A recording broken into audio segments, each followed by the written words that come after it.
Weh, sapa iki? Ya. Kene lungguh-lungguh. Siap. Piye kabare? Wis suwe ora tak ngetok. Kowe iki suwe ora tau ngetok, ora tau ketemu San. Ya alhamdulillah apik wae. Ya biasalah sibuk ngurusi pabrik telokku ki. Piye to perusahaanmu kuwi kok iso gedhi? Jane modalnya saka ngendi? Ya tak andani yo. Iki tak kayak sedikit rahasia. Dan perusahaanmu ki iso gedhi. Piye? Dadi ning perusahaanku ki ana struktur modale.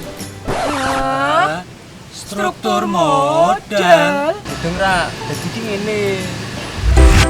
Apa itu struktur modal? Struktur modal adalah perbandingan antara modal, utang dalam suatu perusahaan. Struktur modal digunakan untuk membiayai kegiatan operasional perusahaan, pengembangan usaha, dan investasi sebuah perusahaan. Lalu, bagaimana sih contoh struktur modal itu? Perusahaan Pak Dimas membutuhkan dana sekitar 100 juta rupiah. Dana ini dipenuhi dengan dua cara. Yang pertama, melalui modal, dan yang kedua, melalui hutang. 20 juta rupiah dipenuhi dengan modal, sementara 80 juta sisanya dipenuhi melalui hutang. Persentase untuk utang dan juga modal dapat dihitung dengan cara 1.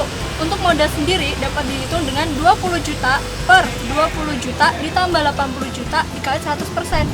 Sementara untuk utang sendiri dapat dipenuhi dengan 80 juta per 20 juta plus 80 juta dikali 100%. Maka masing-masing akan ketemu 20% dan 80%. Terus, kenapa sih struktur modal itu penting? Struktur modal sangat penting karena ada 3 hal. Yang pertama adalah kondisi keuangan perusahaan, yang kedua harga saham perusahaan, yang ketiga resiko suatu perusahaan. Kondisi keuangan perusahaan sangat berpengaruh terhadap perubahan struktur modal karena bagaimana caranya perusahaan untuk mendapatkan dana untuk membiayai sebuah kebutuhan perusahaan dan juga investasi sebuah perusahaan. Perubahan struktur modal yang terjadi di dalam sebuah perusahaan tentunya akan berdampak pada nilai investasi sebuah perusahaan. Yang ketiga adalah melihat resiko suatu perusahaan. Jika suatu perusahaan memiliki hutang yang sangat tinggi, tentunya akan berdampak pada kegagalan pelunasan oleh perusahaan tersebut. Oleh sebab itu, maka kegagalan suatu perusahaan untuk melunasi utang tersebut tentunya akan besar. Sebaliknya, perusahaan yang tidak mempunyai utang sama sekali, investor berasumsi bahwa perusahaan tersebut tidak mampu untuk membayar atau melunasi utangnya. Lalu, bagaimana sih struktur modal yang optimal?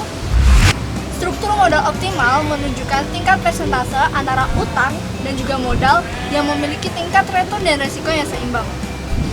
Semua variabel yang mempengaruhi struktur modal harus diperhatikan dan diperhitungkan secara detail. Misalnya, untuk uang dan juga modal, masing-masing memiliki keunggulan dan juga kekurangannya masing-masing. Untuk utang sendiri, perusahaan harus tahu batas maksimal perusahaan dapat meminjam uang.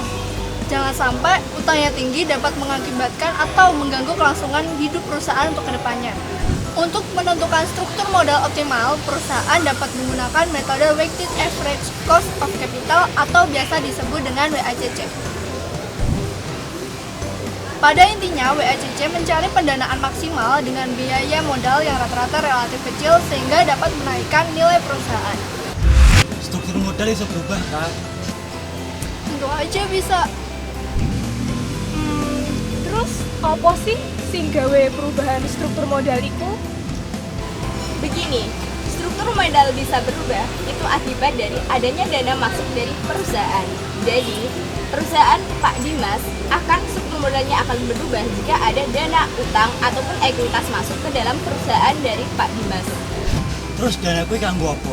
Untuk memenuhi kebutuhan perusahaan, bisa untuk operasional, memperluas perusahaan, memperluas pabrik, membeli mesin baru, akuisisi perusahaan lain, atau jenis investasi lainnya. Kalau tidak ada dana tambahan, bagaimana perusahaan bisa memenuhi semua itu? Lah ngono, mudeng ra.